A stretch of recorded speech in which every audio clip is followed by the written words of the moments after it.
Hi, it's me again with Corel Draw Tips and Tricks, and this is just another part of this rope border. I was thinking if you have 8x or above, you could go in here and this was not totally what the video is about, but you could use a smoothing tool to smooth out some of this rope. You don't want to do too much because it is a rope, and you know ropes have areas that are rough, but you want some of it cleaned up. But I started thinking, and this would help you in other cases. Let's say you want this black border a little thicker on the bottom and on the top of the item. So we're going to set our nudge. Let's see how big this is.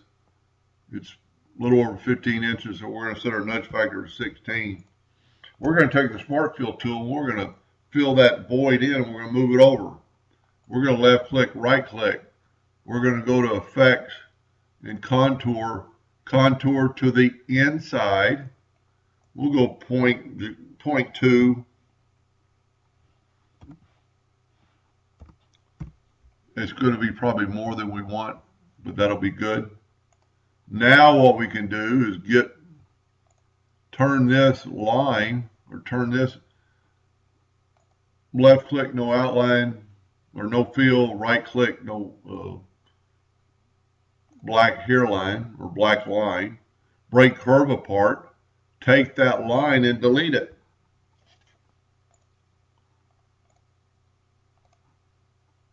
Just by hitting delete. Now we're going to take this one and we're going to break the curve apart, or the contour apart. Then we're going to move that red line, and now we're going to smart fill it. Now we have a much thicker, and I went too thick for the video wise, but you can kind of see what it could do, and you could do the same thing on the outside. Let's just do it real quick. I'm going to left click, no fill, right click, outline. We're going to take this and, well, evidently there's a duplicate on top of that. We're going to go and break the curve apart or ungroup it. Looks like it's already ungrouped. We're going to just grab that line, move it out of the way, and now we're going to contour it to the outside, 0.2. Go up to range, break contour apart, grab the inside and move it down, move the new one over, grab our smart fill back. Now we've gone overboard but that's for the video, but we made it quite a bit thicker, and I think it still looks pretty good. So that's how you could make the lines thicker on the outside and on the inside if you wanted to.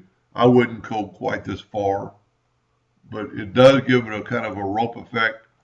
It actually takes the contour a little bit more. Anyway, I hope that helped a little bit. Thank you for watching.